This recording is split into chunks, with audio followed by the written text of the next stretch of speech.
જય જિનેન્દ્ર. દર્શન પૂજન વિધિ પ્રવચન ત્રીજું. પ્રવચનકાર બંધુ ત્રિપુટી પૂજ્ય શ્રી જીનચંદ્રજી મહારાજ.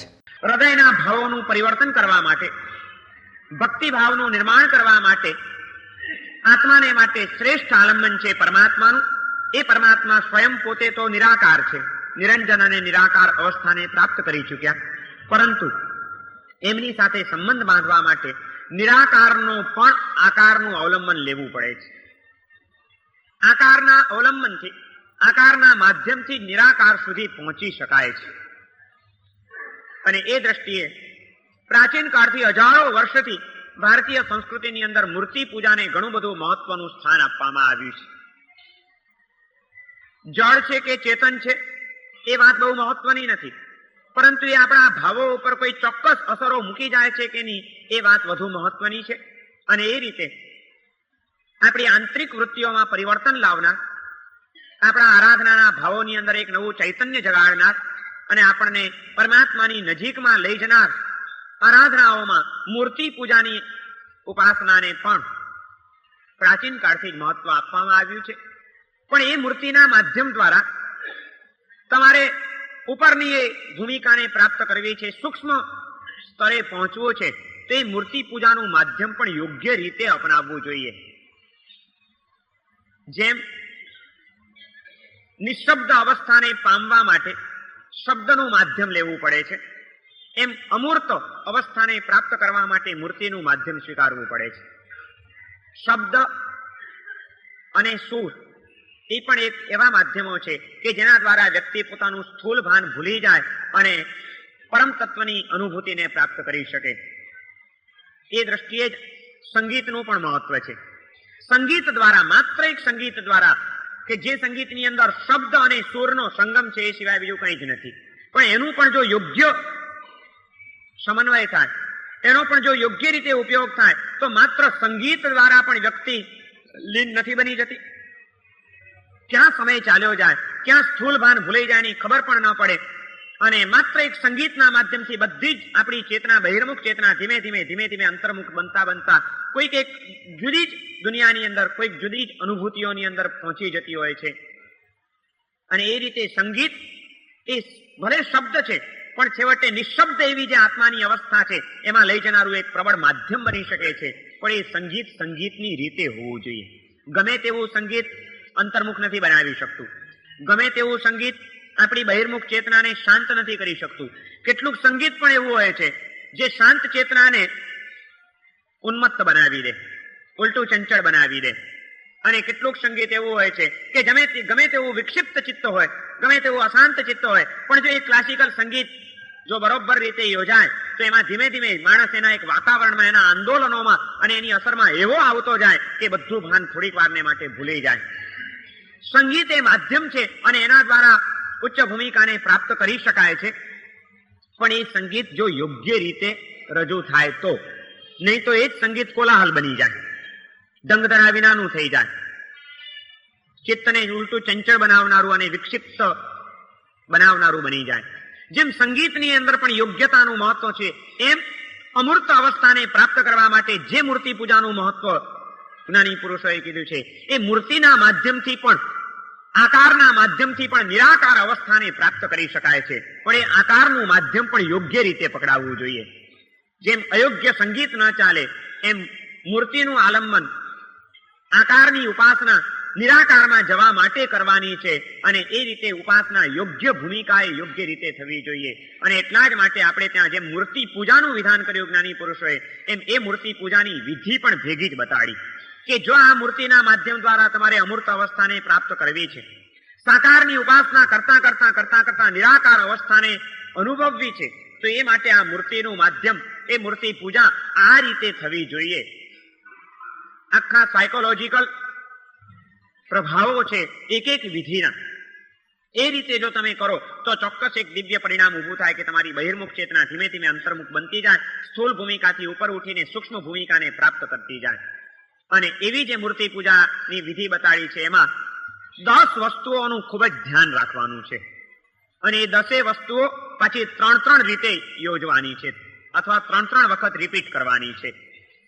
10 ત્રિકનું પાલન કરીને જો દર્શન અને પૂજનની વિધિ કરવામાં આવે તો એ મૂર્તિનું માધ્યમ આપણને અમૂર્ત દશામાં પરંપરા લઈ ગયા વિના રહે નહીં. એ 10 ત્રિકમાંનું પહેલું ત્રિક છે નિશિહ ત્રિક. 3 વખત નિશિહ બોલવાનું છે. પછી બીજું ત્રિક છે પ્રણામ ત્રિક. અંજલિ પ્રણામ, અર્ધાવનત પ્રણામ અને પંચાંગ પ્રણિપાત પ્રણામ. ત્રીજું ત્રિક છે પ્રદક્ષિણા ત્રિક. 3 પ્રદક્ષિણા. સંસારમાં અનંતકાળથી ચક્કર મારતો આપણો જીવાત્મા એને આંટા મારે જ રાખ્યા છે.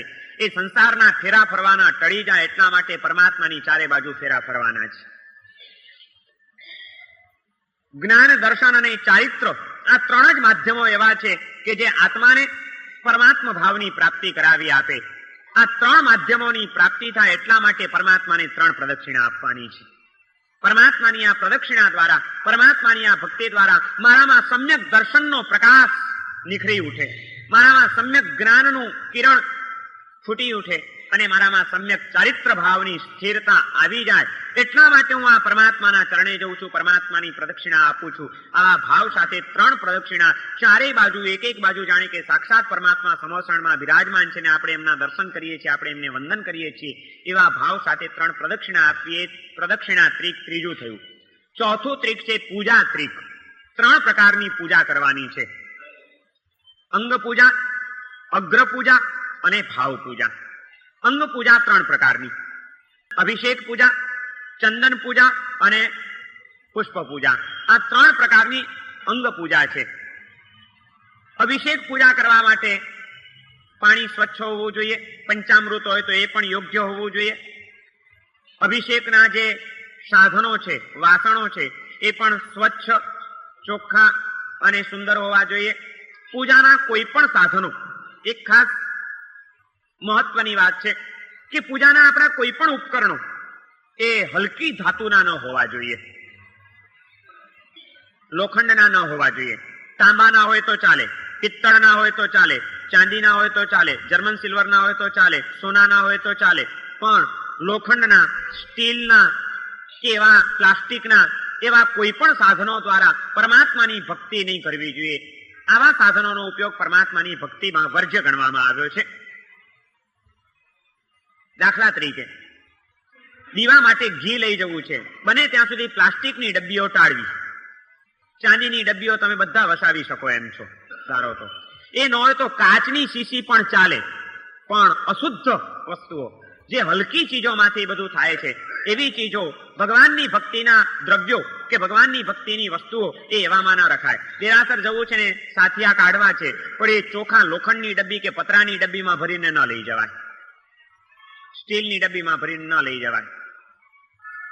એને પણ તમે ચાંદીની ડબ્બી રાખી શકો છો, એક્રેલિકની ડબ્બી રાખી શકો છો, લાકડાની ડબ્બી ચાલી શકે, સુખડની ડબ્બીઓ મળે છે એ ચાલી શકે, અથવા તો વાટવો ચાલી શકે, બટવો ચાલી શકે. પણ લોખંડની, પતરાની, સ્ટીલની આવી ડબ્બીઓમાં ભગવાનની ભક્તિ, જે અષ્ટપ્રકારી પૂજામાંનું એક અક્ષત પૂજા એટલે અષ્ટપ્રકારી પૂજામાંની એક પૂજા છે, એ પૂજા કરવાનું દ્રવ્ય એ આપણે આવા અશુદ્ધ ભાજનમાં લઈને જઈએ તો એ આસાત ના લાગે. એટલા માટે એવી ચીજોનો ઉપયોગ વર્જ્ય ગણવામાં આવ્યો છે.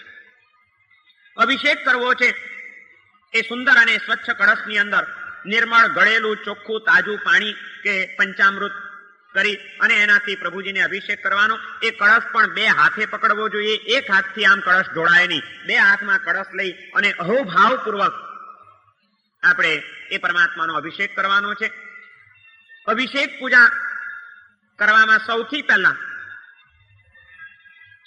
સ્વચ્છ અને નિર્મળ પાણીથી પહેલા પરમાત્માને અભિષેક કરવાનો.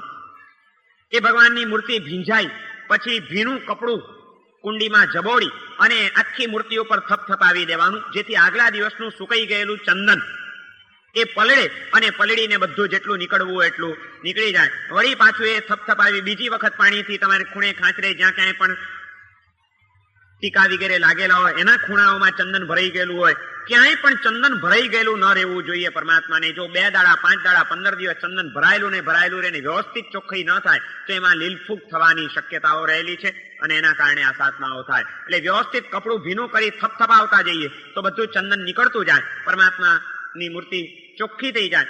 પછી પણ હજી ન રહ્યું હોય તો એકદમ સંભાળપૂર્વક વાળા ઊંચીથી અભિષેક કરતા પહેલા પણ એક ઉપયોગ રાખવાનો છે.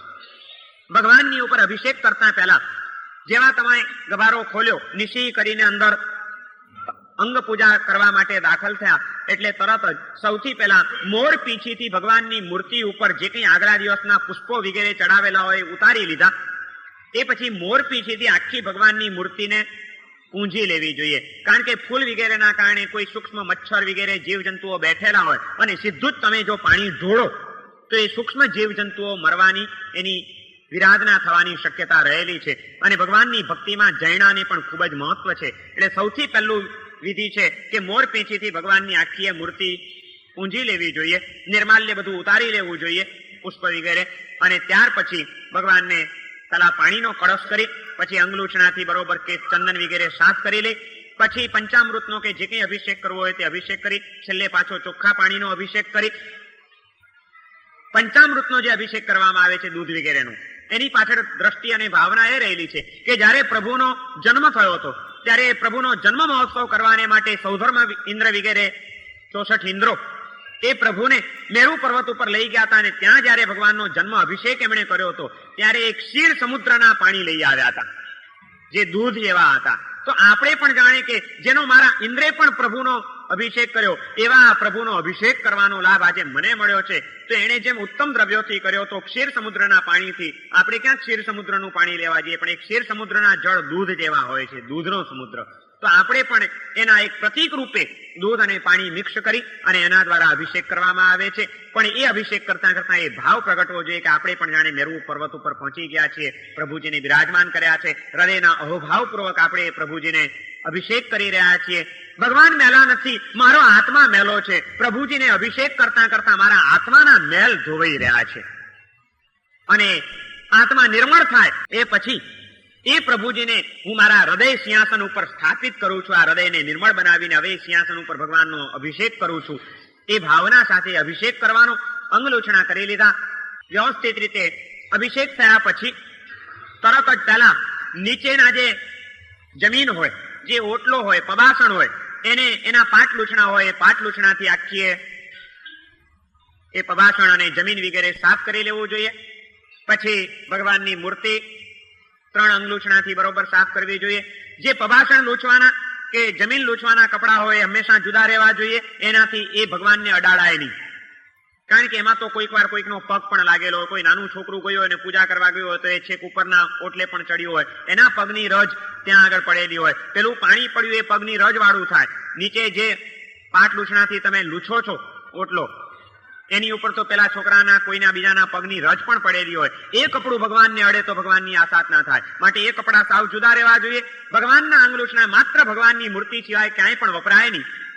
એ રીતે ભગવાનના અંગલુછણા પણ થઈ ગયા અને અભિષેક પૂજા પૂરી થઈ. ત્યાર પછી ચંદન પૂજા આવે. ચંદન પૂજા માટે ચંદન પણ શ્રાવકે પોતે સ્વયં તૈયાર કરવું જોઈએ. એ કામ પૂજારીનું નથી, ભક્તોનું પોતાનું છે.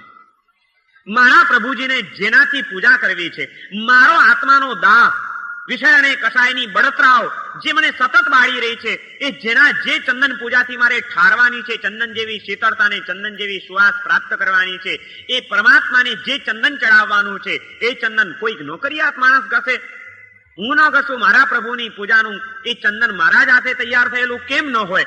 આવો ભાવ સ્વાભાવિક છે, ભક્તના હૃદયની અંદર જાગ્યા વિના રહે નહીં. એટલા માટે ભક્ત ભગવાનની આ દેરાસરમાં દાખલ થાય, પૂજા કરવા જતા પહેલા બધી બહારની વિધિ પતાવે. જેવા તમે દેરાસરમાં દાખલ થયા, સૌથી પહેલું કામ ભગવાનની પૂજા પછી પહેલા પોતાને તિલક કરવાનું. પૂજા કરતા પહેલા ચાંદલો કરવાનો છે.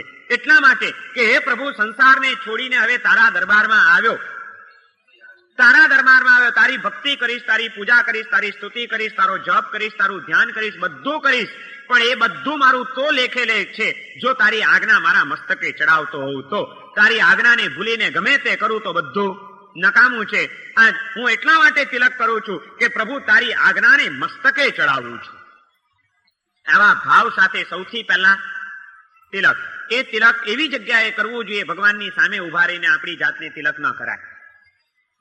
એટલે ભગવાનની દ્રષ્ટિ ન પડતી હોય એવી જગ્યાએ તિલક માટેનું ચંદન રાખવું જોઈએ. અને ત્યાં આગળ પહેલા પોતાને તિલક કરી ત્યાર પછી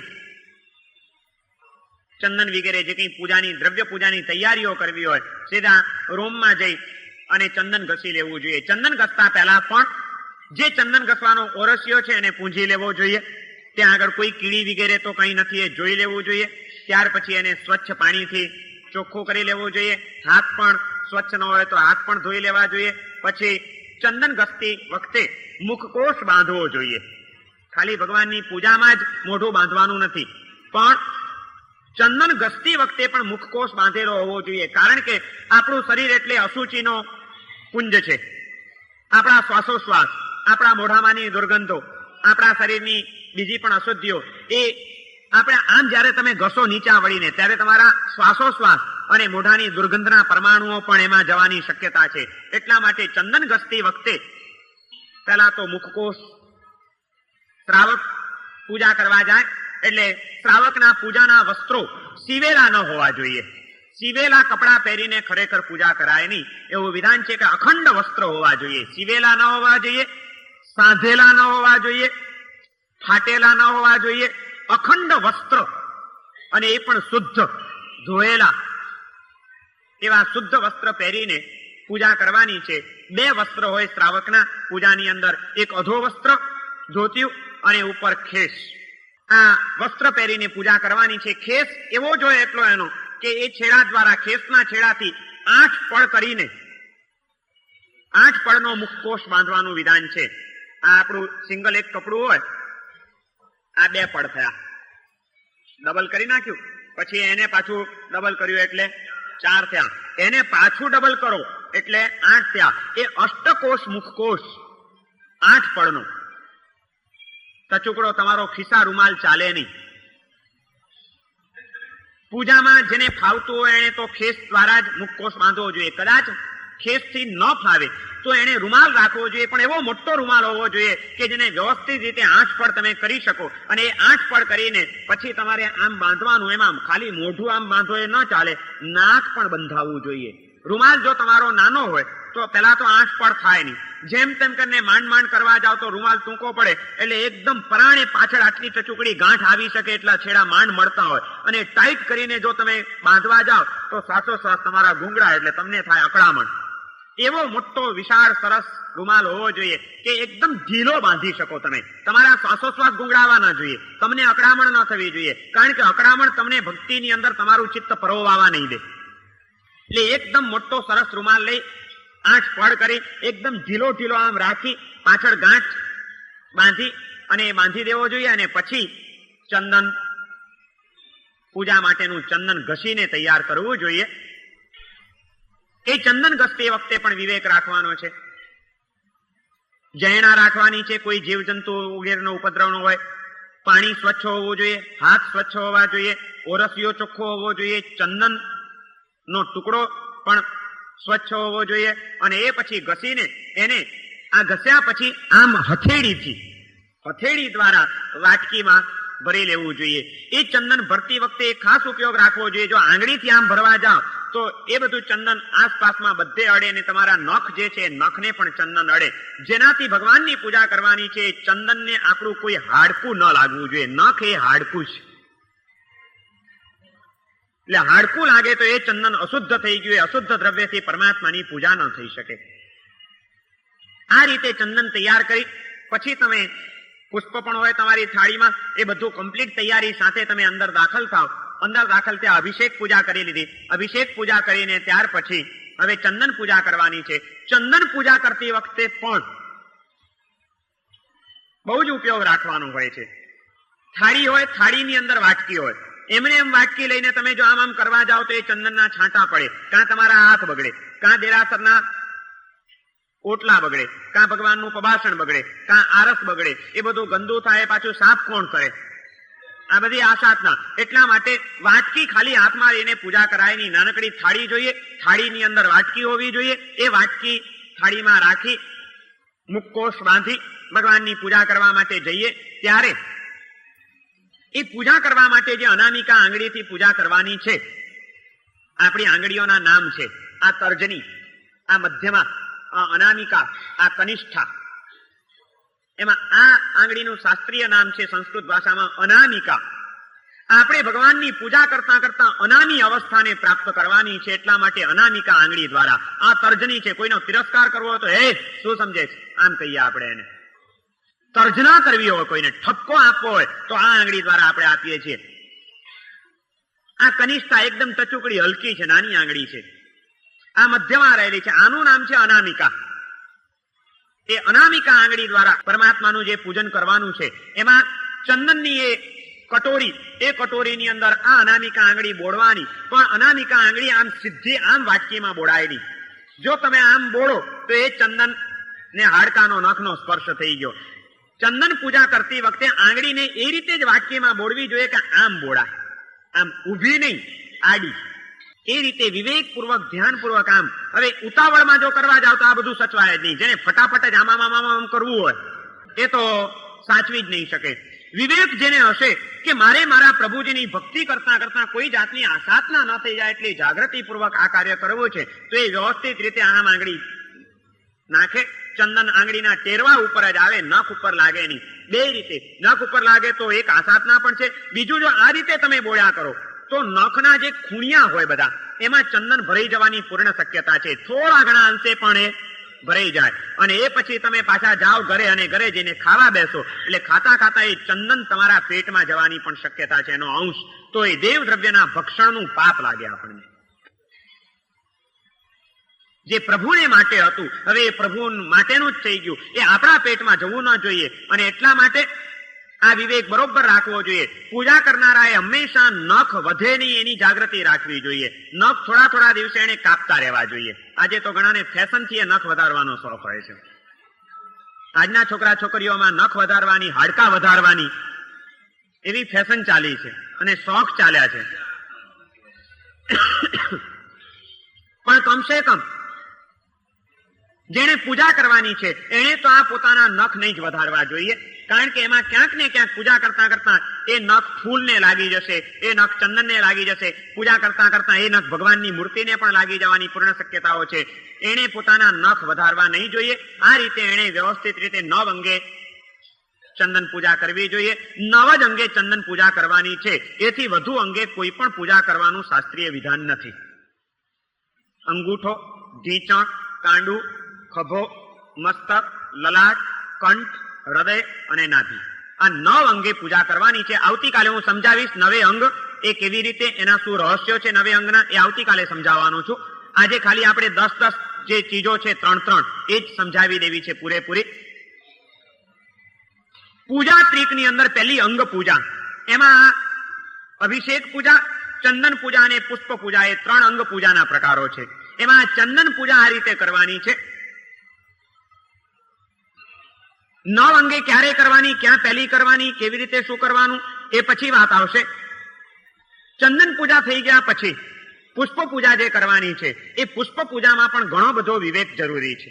શાસ્ત્રની અંદર જે પુષ્પ પૂજાનું વિધાન કરવામાં આવેલું છે એમાં એવું વિધાન છે કે સુખી શ્રાવકો વૈભવશાળી હોય, પોતાના ઘરમાં એ તો બધું જ રાખતા હોય, બધું જ કરતા હોય. એના ઘરની અંદર બગીચા પણ હોય અથવા તો સંઘનો બગીચો હોય, તો શ્રાવક સાંજે આગલા દિવસે રાત્રે ચોખ્ખું ધોયેલું કપડું લઈને જાય અને એ વૃક્ષની નીચે, છોડની નીચે એ પોતાનું સ્વચ્છ વસ્ત્ર પાથરી દે. સવાર પડતા પડતા કે રાત્રે જે ફૂલનું આયુષ્ય પૂર્ણ થયું હોય અને પરિપક્વ થઈને એ ફૂલ ખરી પડે, સવારના પાછો નાહી ધોઈ સ્વચ્છ બની સ્વચ્છ થાળ લઈ અને ભગવાનનો ભક્ત બગીચામાં જાય અને ત્યાં જે પુષ્પ એની પરિપક્વ થઈને ખરી પડ્યા હોય એવા ફૂલને સંભાળીને એને કોઈ દુઃખ ન પહોંચે, કિલામણા ન થાય એ રીતે એને ઉપાડી લે. અથવા તો જે એકદમ ખીલી ગયેલા હોય, હવે જો એને ઉતારવામાં ના આવે તો એ કાં ખરી પડવાના છે ને કાં તો ખતમ થઈ જવાના છે, એવા પરિપક્વ થયેલા ફૂલને પણ આખો છોડ હચમચી ન જાય, છોડના એ જીવોને દુઃખ ન થાય, ફૂલના જીવોની પણ કિલામણા ન થાય, એટલા માટે એકદમ ધીમે રહી સંભાળીને એ ફૂલને આમ આમ કરીને તૂટી જાય એવા એ પરિપક્વ થયેલા ફૂલોને સંભાળીને એ તોડી લે અને એ રીતે એ પુષ્પને લઈ આવે. લઈ આવીને એ વ્યવસ્થિત રીતે જોઈ લે કે એમાં કોઈ જીવજંતુ ન હોય. ફૂલની પાંદડીઓ સડી ગયેલી ન હોવી જોઈએ, ફૂલ ખીલ્યા વિનાના ન હોવા જોઈએ. અવિકસિત પુષ્પ પરમાત્માને ચડાવાય નહીં. કારણ કે પરમાત્માની ભક્તિ દ્વારા આપણે આપણા આત્માનો વિકાસ કરવાનો છે, અવિકસિત નથી રહેવાનું. વિકસેલું ફૂલ એ આત્મ વિકાસનું પ્રતીક છે. આ માટે ખીલેલા ફૂલ હોવા જોઈએ, તાજા ફૂલ હોવા જોઈએ, સડેલા ફૂલ ન હોવા જોઈએ. આ રીતે પુષ્પ લઈ આવવાના છે. આજે જે આપણે ત્યાં પુષ્પ પૂજા પણ ચાલી છે એમાં ઘણો બધો અતિરેક થયેલો છે. ફૂલ શુદ્ધ હોવા જોઈએ. બજારના ગમે તેવા ફૂલો આજે જે કંઈ પણ ચડાવાતા હશે, કેટલા ઉચિત હશે એ થોડોક વિચારણીય પ્રશ્ન છે. ગમે તેવી રીતે આવેલા ફૂલો એ પ્રભુજીને ચડાવવા ઉચિત લાગતા નથી. એમાં અસાધના થવાની વધુ શક્યતા રહેલી છે. માટે શ્રાવકે વિવેકપૂર્વક પુષ્પ પૂજા કરવી જોઈએ. સુખી શ્રાવકના ઘરની અંદર પોતાનો બગીચો હોય અથવા તો ઘરની અગાસીમાં કે આંગણામાં કુંડા પણ એને રાખેલા હોય અથવા તો દેરાસરનો પણ એક નાનકડો બગીચો હોય કે જ્યાં આગળ આ રીતે સુંદર પુષ્પો ઉપલબ્ધ થઈ શકતા હોય, જે તાજા હોય, એવા ફૂલોને વ્યવસ્થિત જૈણાપૂર્વક લાવીને કોઈ જીવજંતુ ન હોય એ રીતે એને સ્વચ્છ વાસણની અંદર રાખી અને પછી પુષ્પ પૂજા કરવા માટે એને લઈ જવા જોઈએ. એ ફૂલોની પાંદડીઓ તોડવી ન જોઈએ. ઘણા માણસો આંગીની ગેલછામાં ફૂલની પાંદડીઓ તોડીને ભગવાનની મૂર્તિ ઉપર ચંદન લગાડે, એક પાંદડી લગાડે, વળી ચંદન લગાડે, એક પાંદડી. ગુલાબની પાંદડીઓ તોડીને જે આંગી કરવાનો રિવાજ છે એ જીનાજ્ઞાથી વિરુદ્ધ છે. શાસ્ત્રીય રીતે એમાં પરમાત્માની પુષ્પ પૂજાનો લાભ નથી મળતો, પણ ભયંકર વિરાધના અને આસાધનાનો દોષ લાગે છે એમાં. કારણ કે સ્પષ્ટ વિધાન છે શાસ્ત્રની અંદર કે પુષ્પ પૂજામાં ફૂલની પાંદડીઓ તોડવી ન જોઈએ, ફૂલને સોયથી વીંધવા ન જોઈએ. એનો હાર પણ બનાવવો હોય તો ઢીલી ગાંઠો બાંધી દોરાની અને એ રીતે હાર બનાવવો જોઈએ, પણ સોયથી વીંધીને ફૂલનો હાર બનાવાય નહીં, એવો હાર પરમાત્માને ચડાવાય નહીં. આ પુષ્પ પૂજાની મર્યાદાઓ છે, એમાં રાખવાની સાવધાનીઓ છે. આ રીતે જે પુષ્પ તમારી પાસે સહજ રીતે પરિપક્વ થઈ ગયા છે, જેનું આયુષ્ય હવે પૂર્ણ થવાનું છે, જે ખરી પડવાના છે, જે કરમાઈ જવાના છે, અથવા તો જેનો કોઈક દુરુપયોગ થવાની શક્યતા છે, એવા પુષ્પો ક્યાંય આડા આવડા કોકના હાથમાં જાય અને એની ગમે તેવી હાલત ખરાબ થાય એના કરતા પ્રભુના ચરણે એને અભયદાન ધરી દેવા માટે એને મૂકી દેવાના છે. કારણ કે આ ફૂલ જો આપણે પ્રભુ ચરણે સુરક્ષિત નહીં રાખી દઈએ તો કોઈક મોહગેલા આત્માઓ એને લઈ જશે. કોઈકના ગળામાં પહેરાવવા માટે એ ફૂલને વીંધીને હાર બનાવવામાં આવશે.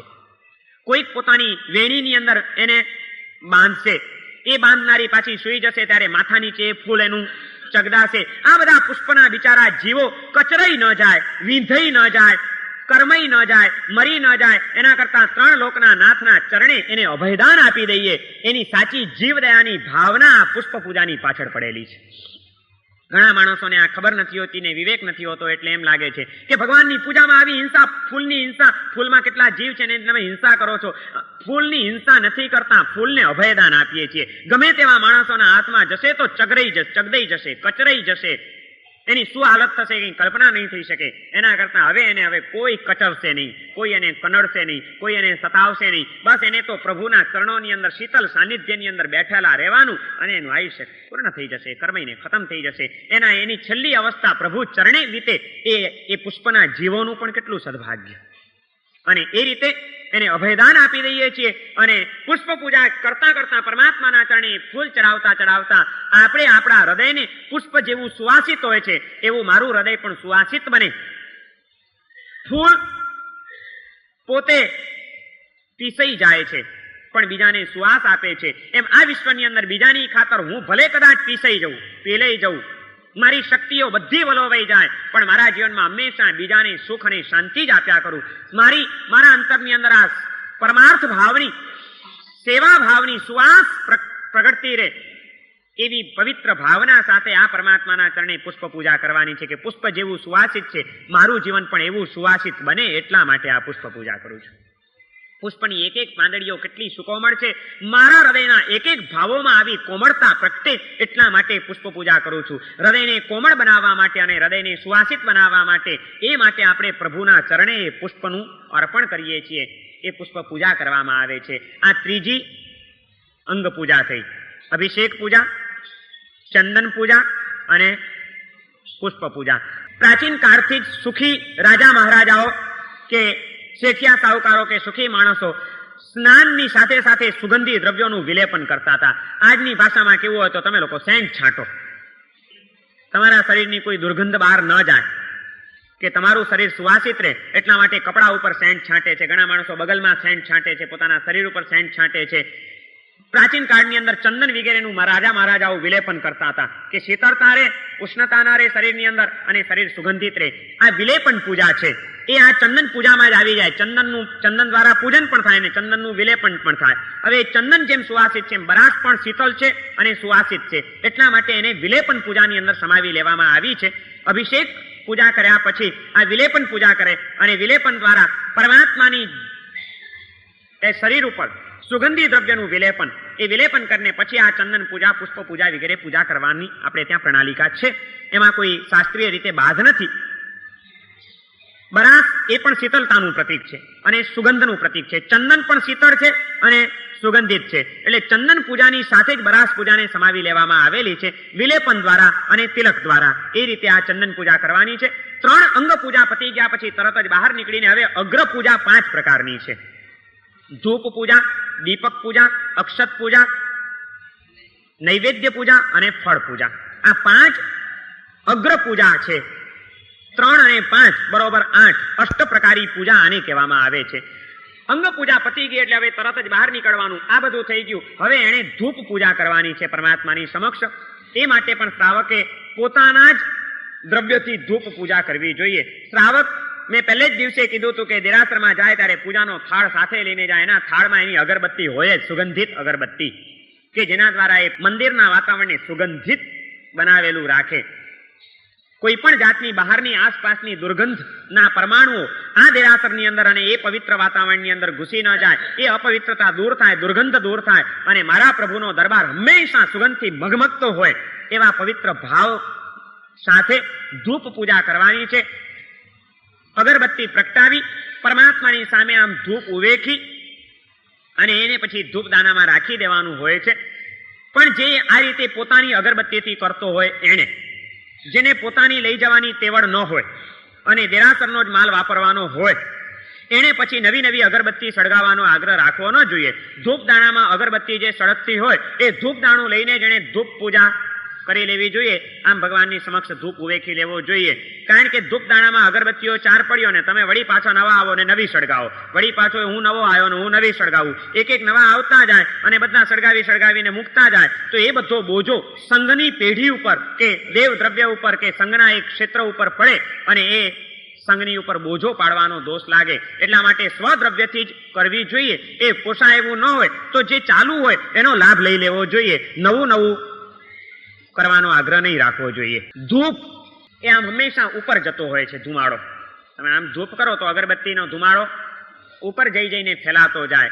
ધૂપ પૂજા એટલા માટે કરવાની છે કે આપણા આત્માની ગતિ ઉર્ધ્વ ગતિ બને, ઉર્ધ્વગામી બને. ભગવાન તારી આગળ આ ધૂપ કરતા કરતા મારા મિથ્યાત્વની દુર્ગંધ ટળી જાય. મારા હૃદયની અંદર મિથ્યાત્વ ભાવનાની દુર્ગંધો ભરેલી પડી છે. કેવા કેવા દુર્ભાવો મારા અંતરમાં કામ કરી રહ્યા છે. આ દુર્ભાવનાઓની દુર્ગંધ ટળે અને સદભાવનાની સુગંધ પ્રગટે એટલા માટે હું આ ધૂપ પૂજા કરું છું. અને એ જો મારો મિથ્યાત્વ ટળશે તો મને વિશ્વાસ છે કે મારી ઉર્ધ્વ ગતિ થયા વિના રહેશે નહીં. ધૂપ જેમ ઊંચે ને ઊંચે જાય છે એમ હે પ્રભુ આપની આ ભક્તિ દ્વારા મારે વધુ ને વધુ ઉર્ધ્વગામી બનવાનું છે, ઉચ્ચ સ્થાનો અને ઉચ્ચ પદવી પ્રાપ્ત કરવાની છે. એટલા માટે હું આ ધૂપ કરું છું. ગભારાની બહાર નીકળીને ધૂપ પૂજા કરવાની છે. ગભારાની અંદર રહીને ધૂપ પૂજા કરાય નહીં. કારણ કે જો એ પ્રવૃત્તિ ચાલે તો એ ધુમાડો પણ વધુ પડતો ધુમાડો અનેક ભક્તો આવીને કરે તો એની અસર મૂર્તિની ઉપર પણ પડે અને કાળાશ મૂર્તિમાં આવતી જાય. કે છે ભગવાનને સુગંધ ના આવે અંદર ના કરીએ તો. ભગવાનને સુગંધ આપવાની જરૂર નથી. ભગવાનના તો આત્માનો એક એક પ્રદેશ સુવાસિત છે. એમને કોઈ તમારી સુગંધની જરૂર નથી. તમારી મિથ્યાત્વની દુર્ગંધ ટળે એટલા માટે પ્રભુની સામે ધૂપ ઉવેખવાનો છે. એ તો ઉર્ધ્વગતિ પામી ગયા છે, એના પ્રભાવે આપણી ઉર્ધ્વગતિ થાય એટલા માટે આપણે ધૂપ કરવાનો છે. ભગવાનના નાક આગળ લઈ જવાની જરૂર નથી. ભગવાનને અગરબત્તીની સુગંધની જરૂર નથી. એમને તો અંતરની સાધનાની સુવાસ જ એવી પ્રગટાવી દીધી છે કે બહારની સુવાસની એમને કંઈ જરૂર નથી. આ તો અંદરથી સડેલા જીવનવાળા આપણે અંદરની દુર્ગંધોને ટાળવા આપણને સુગંધ જરૂરી બની જાય છે, જોઈએ છે. પ્રભુને ક્યાં એ જરૂર છે તેના નાક આગળ લઈ જઈએ? પણ ક્યાંક નાક આગળ લઈ જઈને કોઈક વાર ભગવાનનું નાક બાળી નહીં નાખતા, નહીં તો તમારી ધૂપ પૂજા ઠેકાણે રહેશે પણ દામ દેવાઈ જશે ક્યાંક. કેવી કેવી ઘેલછાઓ, અણસમજો અને ગેરસમજો આ બધી ચાલી રહી છે. ગમે તેમ કરીને ધૂપ પૂજા કરવાની. એક દેરાસરમાં એક વખત હું દર્શન કરવા ગયો હતો. એક ભગત ધૂપ પૂજા કરતા હતા. હાથમાં અગરબત્તી લીધી હતી. અમે ધૂપની પૂજા કરીએ રે હોમન માન્યા મોહનજી, અમે ધૂપ ઘટા અનુસરીએ રે હોમન માન્યા મોહનજી. એવી ફટાફટ બોલતો તો અમે ધૂપની પૂજા કરીએ રે હોમન માન્યા મોહનજી, અમે ધૂપ ઘટા અનુસરીએ રે. શું પણ અનુસરીએ, એને ભાન ન હોય પોતે શું બોલે છે, એટલું ફાસ્ટ બોલતો તે. હું આમ પાછળ દર્શન કરતો તો મેં જોયું આમ, અને એનો હાથ બી ફરે આમ આમ આમ આમ જાણે ચક્કર ચક્કર ચક્કર ચક્કર માર્યા કરતો હોય. અમે ધૂપની પૂજા કરીએ રે હોમન માન્યા મોહનજી, અમે ધૂપ ઘટા અનુસરીએ રે હોમન માન્યા મોહનજી.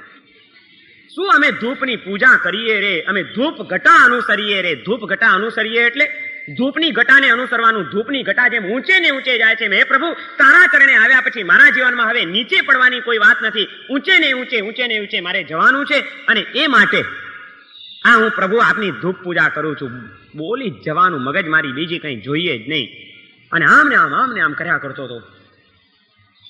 ધૂપ પૂજા બહુ ભાવપૂર્વક હાથમાં અગરબત્તી લઈ અને કરવાની છે. ધૂપ પૂજા કર્યા પછી દીપક પૂજા. શ્રાવક એની પૂજાની થાળની અંદર જેમ અગરબત્તી લઈને જાય એમ એક નાનકડી દીવી પણ તૈયાર કરીને જ ગયો હોય. અંદર ઘી પૂરેલું હોય, વાટ મૂકેલી હોય, અને દીપક પૂજા કરવાનો એનો પોતાનો સમય થાય ત્યારે તરત જ એ દીપક પ્રગટાવે અને પ્રભુની સમક્ષે દીપક પૂજા કરે કે અંતરમાં અજ્ઞાનનો અંધકાર ભરેલો પડ્યો છે. પ્રભુ આપની પાસે આ દીપક પ્રગટાવું છું એટલા માટે કે આપણા જેવી જ્ઞાનની જ્યોત મારા અંતરમાં પ્રગટે. આ જ્યોતની જરૂર છે. હવે મારે જ્ઞાનની જ્યોત પ્રગટાવવી ખૂબ જરૂરી બની ગઈ છે. આવી જ્યોત પ્રગટે મારા અંતરમાં પણ એટલા માટે દીપક પૂજા કરું છું. એ ભાવ સાથે દીપક પૂજા કરવાની છે. ધૂપ અને દીપ પૂજા થઈ ગઈ એ પછી તરત જ પાટલો લે. પાટલાની ઉપર અખંડ અક્ષતથી એ સાથીઓ કાઢે. સાથીઓ કાઢવાના ચોખા અક્ષત પૂજા કીધેલું છે. પૂજાનું નામ છે અક્ષત પૂજા. ક્ષત એટલે ખંડિત, અક્ષત એટલે અખંડિત. ચોખા જે છે એ અખંડ હોવા જોઈએ. તૂટેલા ચોખા ભગવાનની આગળ ન ચડાવાય. અખંડ ચોખા, અક્ષત પૂજા થવી જોઈએ. હા, ઘર માટે સારા ચોખા કાઢી લીધા ને કણકી વધી હોય નાખો વાટવામાં. કણકીનો સાથીઓ નથી કાઢવાનો ભગવાનની આગળ, અક્ષતનો સાથીઓ કાઢવાનો છે. ચોખા ક્ષત થયેલા, ખંડિત થયેલા, તૂટેલા, કચરાના ન હોવા જોઈએ. સારામાં સારા ચોખા, અખંડ ચોખા, એ ચોખા દ્વારા. કારણ કે આપણે અક્ષય સ્થાન પ્રાપ્ત કરવું છે. જે ક્ષય પામી જાય, જે તૂટી જાય એવું સ્થાન નથી જોઈતું. ભગવાનની ભક્તિ દ્વારા અક્ષય સ્થાન પ્રાપ્ત કરવું છે એટલા માટે અક્ષતની પૂજા કીધેલી છે. અખંડ ચોખા દ્વારા સાથીઓ કાઢવાનો છે. સાથિયાની 4 પાંખડી હોય છે. એ 4 ગતિનું પ્રતીક છે. દેવગતિ, મનુષ્ય ગતિ, તિર્યંચ ગતિ અને નરક ગતિ. અનંત કાળથી હે પ્રભુ આ 4 ગતિની અંદર મારો આત્મા રખડતો રહ્યો છે. આ 4 ગતિમાંથી બહાર નીકળું એટલા માટે આજે આપની આ પૂજા કરવા આવ્યો છું, ભક્તિ કરવા આવ્યો છું. પણ આ 4 માંથી બહાર કેવી રીતે નીકળી શકાય એને માટે ઉપર 3 ઢગલી કરવામાં આવે છે. જ્ઞાન, દર્શન અને ચારિત્ર. આ રત્નત્રયની સાધના 4 ગતિની પરિક્રમાને તોડી શકે એમ છે. અને એ જો જ્ઞાન, દર્શન અને ચારિત્રને જીવનમાં સ્થાન આપી દેવામાં આવે તો એના દ્વારા ઉપર સિદ્ધશિલા. એ સિદ્ધશિલા કેવી રીતે મળે? જ્ઞાન, દર્શન અને ચારિત્રથી. જ્ઞાન, દર્શન અને ચારિત્ર આવે તો જીવનમાંથી શું થાય? નીચેની 4 ગતિઓ ટળી જાય. આ 4 ગતિમાંથી મારો નિસ્તાર થાય. અક્ષત છે ચોખાની એક બીજી વિશેષતા. ઘઉં ઉગે, ડાંગર ઉગે, પણ ચોખા કોઈ દિવસ ઉગે ખરા? વાવો તો નહીં. તો આપણે ભગવાનની ભક્તિ કરવાની છે. એ એટલા માટે કરવાની છે કે ફરીથી આ સંસારમાં ઉગવું ન પડે, જન્મ ન લેવો પડે, અજન્મા થવાનું છે. ચોખા કોઈ દિવસ જમીનમાં નાખીએ તો ઉગતા નથી. એમ હે પ્રભુ આપની ભક્તિ કર્યા પછી આ સંસારમાં વળી પાછો મારે જન્મ ન લેવો પડે, અજન્મા થવાની સિદ્ધિ મને પ્રાપ્ત થઈ જાય એટલા માટે હું આ અક્ષત પૂજા કરું છું. આવા ભાવ સાથે અખંડ ચોખાથી સાથીઓ કાઢીને આ અક્ષત પૂજા કરવાની છે. ધૂપ પૂજા, દીપ પૂજા અને અક્ષત પૂજા 3 પૂજા થઈ ગઈ. હવે છેલ્લી 2 પૂજા રહી છે, નૈવેદ્ય પૂજા અને ફળ પૂજા. જેમ પ્રભુની આગળ આ બધું કર્યું, પણ આ સંસારમાં આપણને રખડાવનારો હોય તો તે 2 તત્વો છે. એક છે ખાવાની લાલસાઓ. આહાર સંગના કેટલા પાપો કરાવે છે જીવની પાસે. અને સંસારના તુચ્છ ફળોની અપેક્ષા અંતરમાં બેઠેલી છે. જ્યાં સુધી ટળે નહીં ત્યાં સુધી જ્ઞાન, દર્શન, ચારિત્રની સાધના જીવનમાં આવે નહીં. માટે સાંસારિક તુચ્છ ફળોની વાસનાઓ નીકળી જાય અને ખાવાની લાલસા છૂટી જાય એટલા માટે નૈવેદ્ય પૂજા અને ફળ પૂજા કરવાની છે. નૈવેદ્ય પૂજા ભગવાનને મીઠાઈ ખવડાવવાની નથી. જેમ ધૂપ ભગવાનના નાક આગળ લઈ જાઓ એમ મીઠાઈનો ટુકડો ભગવાનના મોઢા આગળ લઈ જાઓ કે નહીં? પછી એ લઈ જજો. હવે નૈવેદ્ય પૂજા ભગવાનના ચરણે એ નૈવેદ્ય ધરવાનું છે કે હે પ્રભુ, આ ભોજ્ય પદાર્થોની આ ખાવાની લાલસાએ મને બહુ પાપો કરાવ્યા છે. એને મારા અંતરમાં કષાયોની આગ પણ પ્રગટાવી છે. આ ખાવાના અવિવેકે મારા અંતરમાં વાસનાઓ પણ પ્રજ્વળી છે. ઘણું બધું મેં અહિત કર્યું છે. આ ખાવાની લાલસા મારી છૂટી જાય એટલા માટે અનાહારીપણું મને પણ પ્રાપ્ત થાય. આહારની જરૂર છૂટી જાય ને આહારની અપેક્ષા છૂટી જાય, આહારની ઈચ્છા છૂટી જાય ને આહાર સંજ્ઞા તૂટી જાય એટલા માટે હું આ નૈવેદ્ય આપના ચરણે ધરું છું કે બસ હવે આને આપ લઈ લો, મારે ન જોઈએ. આવા ભાવ સાથે પરમાત્માના ચરણે રોજ કંઈક ને કંઈક નૈવેદ્ય ચડાવવું જોઈએ. શ્રાવક પોતાના ઘરેથી નૈવેદ્ય લીધા વિના જાય એવું જરૂરી નથી કે મીઠાઈનો ટુકડો જ હોવો જોઈએ. કોઈ પણ રાંધેલી રસોઈ પરમાત્માના મંદિરમાં ધરાવી શકાય. રસોઈનો આખો થાળ પણ ધરાવી શકાય.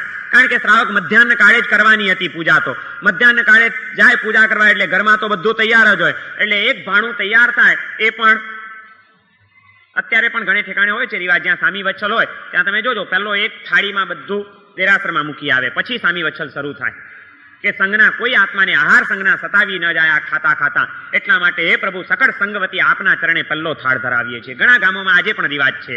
સામી વચ્છલ શરૂ કરતા પહેલા નૈવેદ્ય જે કંઈ લાપસી હોય, બીજું દૂધપાક હોય, વાટકામાં બધું થાળમાં ગોઠવી અને ભગવાનના ભંડાર ઉપર જઈને મૂકી આવે, પ્રભુને ચરણે ધરી અને પછી સામી વચ્છલ શરૂ થાય.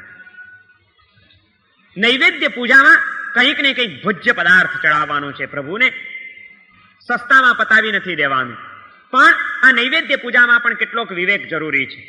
ગમે તે રીતે જો તમે નૈવેદ્ય ચડાવ્યા કરો તો એમાં પણ કેટલીક તકલીફો ઊભી થવાની શક્યતા છે. દેરાસરમાં કીડી વગેરેના ઉપદ્રવો હોય, માખીઓ ખૂબ વધી જાય. આ બધું ન થાય એટલા માટે નૈવેદ્ય ને ઉપયોગપૂર્વક ચડાવવું જોઈએ. આજકાલ તો હવે ઘણી બધી સામગ્રીઓ વધી ગઈ છે. કાગળનું પડીકું અથવા પ્લાસ્ટિકની થેલીની અંદર મૂકી એને ફિટ કરીને પછી તમે જો નૈવેદ્ય ચડાવો તો એની ઉપર કોઈ કીડી ચડવાની શક્યતા ન રહે, માખી બેસવાની શક્યતા ન રહે. એના કારણે જીવજંતુનો ઉપદ્રવ દેરાસરમાં ન વધે અને એ રીતે તમે આ નૈવેદ્ય પૂજાનો લાભ લઈ શકો. એમાં ખાસ આ ઉપયોગ રાખવો જરૂરી છે. નીચે નહીં ચડાવવું, બને ત્યાં સુધી ઊંચો પાટલો હોય, ઊંચું ટેબલ હોય, ભગવાનનો ભંડાર હોય ત્યાં ચડાવવું કે જેથી સહેલાઈથી કીડીઓ ચડી ન શકે. પણ ઉપયોગ હોવો જોઈએ. નૈવેદ્ય પૂજા કરીને છેલ્લી છે ફળ પૂજા. એ ફળ પૂજા કરવાની અંદર રોજ એકાદું ફળ પરમાત્માના ચરણે ધરવું જોઈએ. કારણ કે આ તમામ ભક્તિના પ્રભાવે આપણે મોક્ષનું ફળ પ્રાપ્ત કરવું છે. મુક્તિનું ફળ મને મળે એટલા માટે પ્રભુના ચરણે એ ફળ પૂજા કરવાની છે, ફળ અર્પણ કરવાનું છે. એમાં પણ ફળ સારું હોવું જોઈએ. સડેલું ફળ ચડાવાય નહીં, ડાઘા ડૂગી વાળું ફળ ચડાવાય નહીં. કેળું એકદમ પાકી ગયું છે, હાલો ભગવાનને ચડાવી દઈએ, અને એનું પરિણામ ડીટિયા ઉપર હોય નહીં. લૂમમાંથી કેળું છૂટું પાડ્યું એટલે થોડોક પણ ભાગ તો ખુલ્લો હોય અને એવું પાકેલું કેળું ચડાવે એટલે માખીઓ વધે, કીડીઓ વધે. કોઈ કીડી જો બધું ગળી ગયેલું કેળું હોય તો એની ઉપર ચોંટીએ જાય, એને ઉખેડવા જાવ તો મરી પણ જાય. આ બધી વિરાધનાઓના ભયસ્થાનો પડેલા છે. ફળ પૂજા કરનારાએ પણ આ એક વિવેક રાખવાની જરૂર છે કે બરોબર કઠણ, સરસ, બગડેલું ન હોય, ડાગાડુગી વાળું ન હોય, કોઈ પક્ષીઓએ ખાધેલું ન હોય, કોઈનું એઠું કરેલું ન હોય, એવું ફળ સ્વચ્છ કરી પાણીથી ધોઈ અને વ્યવસ્થિત રીતે એ પરમાત્માના ચરણે ગમે તેવા પાકી ગયેલા, કેટલીક વખત દેરાસરમાં જોવા મળે એકદમ પાકેલા ચીકુ હોય, એકદમ પાકી ગયેલા કેળા હોય, આવું બધું ચડાવીને, આવી હલકી ચીજો ચડાવીને આપણે આ સાધના કરી રહ્યા છીએ. અનેક ઉપદ્રવોને માટેની અનુકૂળતા કરી આપીએ છીએ આપણે, જીવજંતુઓના ઉપદ્રવ માટેની. વિવેક બધે જ જરૂરી છે. આ છેલ્લી ફળ પૂજા થઈ. આ અષ્ટ પ્રકારી પૂજા આને કહેવામાં આવે. આનું નામ છે પૂજા ત્રિક. 3 પ્રકારની પૂજા: અંગ પૂજા, અગ્ર પૂજા અને ત્રીજી છે ભાવ પૂજા. પૂજા કરીને બહાર નીકળીએ, ભાવ પૂજામાં દાખલ થતા પહેલા અવસ્થા ત્રિક, 3 અવસ્થાનું ચિંતન કરવાનું છે. ભગવાનની ભાવ પૂજામાં દાખલ થતા પહેલા ભગવાનની 3 અવસ્થાઓનું ચિંતન કરવાનું છે. પિંડસ્થ અવસ્થા, પદસ્થ અવસ્થા અને રૂપાતીત અવસ્થા. આ 3 અવસ્થાઓ ભગવાન જન્મ્યા ત્યારે કેવા હતા, એમનું રાજ્ય અવસ્થાનું ચિંતન અને એમની શ્રવણ અવસ્થાનું ચિંતન એ પિંડસ્થ અવસ્થાનું ચિંતન કહેવાય. પછી એમની કેવળ જ્ઞાનતીઓને સમવસરણમાં બેઠા એમનું પદસ્થ તીર્થંકર પદ એમનું ખીલી ઉઠ્યું, એ પદસ્થ અવસ્થાનું ચિંતન કરવાનું ભાવના, અને છેલ્લે એ કેવળ જ્ઞાન દ્વારા ઉપકાર કરતા કરતા પ્રભુનું નિર્માણ થયું એ રૂપાતીત અવસ્થા. આ ત્રણ અવસ્થાનું ચિંતન કરવાનું છે. પછી ચૈત્યવંદન અને સ્તુતિ પ્રારંભ કરવાનો છે. આ અષ્ટ પ્રકારની પૂજા પૂરી થઈ ગઈ પછી નિશી બોલીને હવે સ્તુતિ, ચૈત્યવંદન, સ્તવન વગેરે જે ક્રિયા કરવાની એનું નામ છે ભાવ પૂજા. આ ત્રણ પ્રકારની પૂજા કરવાની. 3 નિશી, 3 પ્રણામ, 3 પ્રદક્ષિણા, 3 પૂજા, અંગ પૂજા, અગ્ર પૂજા ને ભાવ પૂજા. હવે પછીની જે 10-10 ના જોડકાઓ છે એ આખા ભાવ પૂજાને સંબંધિત છે. ચૈત્યવંદન કરવા માટે તમે તૈયાર થયા છો એટલે એમાં તમારે કઈ કઈ 3 ચીજોનું પાલન કરવાનું છે. હવેના 5 ત્રિક જે છે એ ભાવ પૂજાની સાથે વધુ સંલગ્ન છે. એમાં પહેલું ત્રિક છે, ચૈત્યવંદન કરવા બેસવું છે તો દિશા ત્યાગ ત્રિક. 3 દિશાનો ત્યાગ કરવાનો. ચૈત્યવંદન કરતી વખતે શરૂ કરવું છે એટલે હવે તરત જ સંકલ્પ કે એક જ જે બાજુ જીન પ્રતિમા હોય ભગવાનની મૂર્તિ એ સિવાયની 3 દિશા, આમ નહીં જવું, આમ નહીં જવું, પાછળ નહીં જવું, 3 દિશાની અંદર ડાફોડિયા મારવાનો ત્યાગ કરવાનો છે. આગું પાછું ચૈત્યવંદન કરતા કરતા આમ ન જોવાય કે કોણ આવ્યું. ચૈત્યવંદન કરતા કરતા પાછળ વાળા શું સ્તવન કોણ ગાય છે આમ પાછળ ન જોવાય. દિશી ત્યાગ કરીને ચૈત્યવંદન શરૂ કરવું જોઈએ. ચૈત્યવંદન કરે છે પાછળથી કોઈ સરસ સ્તવન ગાય છે, કોણ ગાય છે? દિશી ત્યાગ કર્યો છે તમે. 3 દિશાનો ત્યાગ. પરમાત્માની મૂર્તિ સિવાય કોઈ પણ દિશાની અંદર હવે મારું ધ્યાન કેન્દ્રિત નહીં થાય. આ દિશી ત્યાગ ત્રિક. 3 દિશા, 2 સાઈડની ને 1 પાછળની, એ દિશી ત્યાગ ત્રિક કરવાનું. પછી જેમ 3 દિશામાં જોવાનું બંધ કરવાનું છે, સ્તુતિ શરૂ કરીએ પહેલા જ આ સંકલ્પ કરી લેવાનો. સ્તુતિ કરી હવે ચૈત્યવંદન કરવું છે તો ખમાસના આપવા પડશે, તો એને માટે પ્રમાર્જના ત્રિક. શ્રાવક ખેસ નાખીને પૂજા કરવા ગયો હોય તો એ ખેસના છેડાથી જ્યાં બેસીને ચૈત્યવંદન કરવું છે એ જમીનને એ ખેસથી પૂંજી લે. કોઈ કુંથવા સૂક્ષ્મ જીવ જંતુ પણ હશે તો મારા ખમાસના દેતા દેતા ચૈત્યવંદન કરતા કરતા બેસવા જતા જતા પણ મરી જશે. એ કોઈ જીવની હત્યા ન થઈ જાય. મારા પ્રભુએ જૈના ધર્મની મને આજ્ઞા કરી છે એટલા માટે 3 વખત આમ ખેસથી જમીન પૂંજી લે. એનું નામ છે પ્રમાર્જના ત્રિક. 3 વાર પૂંજવાનું. દિશી ત્યાગ ત્રિક, પછી પ્રમાર્જના પૂંજવું ત્રિક, 3 વખત પૂંજી લેવાનું. પછી હવે ચૈત્યવંદન કરવું છે તો ચૈત્યવંદન કેવી રીતે કરવાનું એની મુદ્રાઓ હોવી જોઈએ એટલે મુદ્રા ત્રિક. 3 પ્રકારની મુદ્રા. એક છે યોગ મુદ્રા, બીજી છે મુક્તાસુક્તિ મુદ્રા અને ત્રીજી છે કાયોત્સર્ગ મુદ્રા. આખી ચૈત્યવંદનની તમામ વિધિ 3 મુદ્રાની અંદર કરવાની છે.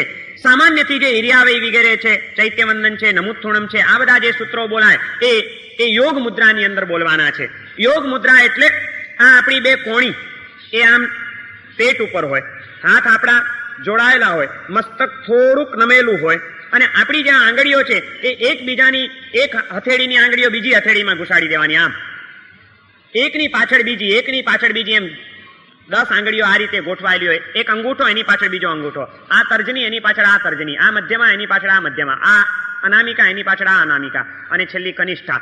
આ રીતે એકબીજાની પાછળ આંગળીઓ ગોઠવાયેલી હોય, 2 કોણી પેટ ઉપર હોય, માથું થોડું નમેલું હોય. નમુત્થુણમ બોલીએ એટલે આ રીતે આમ બોલવાનું. નમુત્થુણમ અર્યંતાણમ ભગવંતાણમ આઈગ્રાણમ. આ યોગ મુદ્રા કહેવાય આને. પછી જાવંતી ચેયાઈમ, જાવંતી કેવી શાહુ અને જય વિરાય, આ 3 સૂત્ર જે બોલવાના છે એ મુક્તાસુક્તિ મુદ્રામાં બોલવાના છે. એમાં આમ જ હોય હાથ, પણ આ આંગળીઓ જે આમ હતી એને બદલે આમ થઈ જાય, આંગળીઓ ભેગી થઈ જાય. મોતીની છીપ કેવી હોય, એકની ઉપર બીજી. મુક્તાસુક્તિ એટલે મોતીની છીપ જેવો હાથ કરી નાખવાનો. અને એ હાથ પહેલા આમ હતો નમુત્થુણમ બોલતા હતા ત્યારે. હવે જય વિરાયને જાવંતી વખતે એ પ્રાર્થના સૂત્રો છે, વંદનાના મહત્વના સૂત્રો છે, એટલે તે વખતે આમ માથે ચડાવવાનો, હાથ ઊંચો કરે. એટલે આ થઈ મુક્તાસુક્તિ મુદ્રા. અને જ્યારે કૌશગ કરવાનો આવે ઉભા થઈને ત્યારે 2 પગ ટટાર હોય, કરોડરજ્જુ ટટાર હોય, મુખ સીધું હોય, હાથ પડી ગયા હોય, એ કાયોત્સર્ગ મુદ્રા કહેવામાં આવે. આ 3 મુદ્રાનું પાલન ચૈત્યવંદન દરમિયાન કરવાનું છે. ક્યાંક યોગ મુદ્રા, ક્યાંક મુક્તાસુક્તિ મુદ્રા અને ક્યાંક કાયોત્સર્ગ મુદ્રા. આ 3 સિવાયની જેટલી પણ મુદ્રાઓ આપણે કરતા હોઈએ બધી ખોટી. પ્રમાર્જના ત્રિક પછી મુદ્રા ત્રિક. મુદ્રા તો આ રાખી, પણ એ પછીનું એક બીજું ત્રિક છે આલંબન ત્રિક. 3 પ્રકારનું આલંબન લેવાનું છે. પ્રતિમાલંબન, સૂત્રાલંબન અને અર્થાલંબન. એક પ્રતિમાનું આલંબન. આપણી દ્રષ્ટિ પ્રતિમા ઉપર મંડાયેલી હોય. ચૈત્યવંદન વખતે કે ભાવ પૂજા વખતે આપણી દ્રષ્ટિ ભગવાન સિવાય ક્યાંય પણ ગોઠવાયેલી ન હોવી જોઈએ. એક જ ઠેકાણે ભગવાન સિવાય કંઈ જ જોવાનું નહીં. દેરાસર પણ નહીં જોવાનું, કોતરણી પણ નહીં જોવાની, પટ પણ નહીં જોવાનો, કંઈ જ નહીં. એક જ પ્રભુજીની મુદ્રા, પ્રભુજીની મુખમુદ્રા, એની ઉપર જ આપણી દ્રષ્ટિ મંડાયેલી હોય, પ્રતિમા ઉપર જ. એ પ્રતિમા લંબન થયું. કાયા પ્રતિમાની સાથે જોડાયેલી હોય, વાણી સૂત્રોની સાથે જોડાયેલી હોય, સૂત્રાલંબન. બોલવાનું શું? સૂત્ર બોલવાના. અને મન એ સૂત્રના અર્થની અંદર ભાવ વિભોર બનતું જતું હોય, એટલે અર્થાલંબન. મન, વચન અને કાયા, મન, વચન અને કાયા ત્રણેયને જોડવાના છે. કાયા પ્રતિમા સાથે જોડાયેલી, વાણી સૂત્ર સાથે જોડાયેલી અને મન અર્થ સાથે જોડાયેલું. ચૈત્યવંદન કરનારાને સૂત્રો તો આવડતા જ હોય, સૂત્રો શીખ્યા હોય, બધા સૂત્રોના અર્થ પણ સમજતા જ હોય.